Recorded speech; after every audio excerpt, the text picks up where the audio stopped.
کتاب حسن المسلم، طہارت، اذان اور نماز، رکوع سے اٹھنے کی دعائیں۔ سمیع اللہ لمن حمیدہ، اللہ نے سن لی جس نے اس کی تعریف کی۔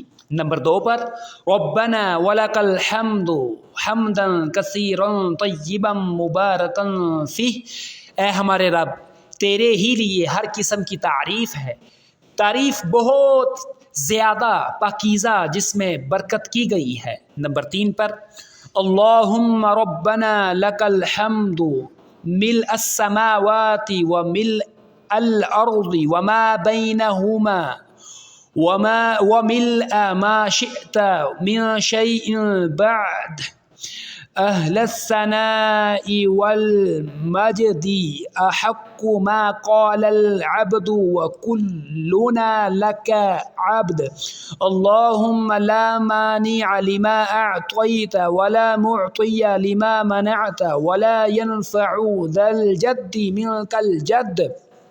اے اللہ، اے ہمارے پروردگار تیرے ہی لیے ہر قسم کی تعریف ہے، اتنی کہ جس سے آسمان بھر جائیں اور جس سے زمین بھر جائے اور جو کچھ ان دونوں کے درمیان ہے، اور اس کے بعد ہر وہ چیز بھر جائے جسے تو چاہے۔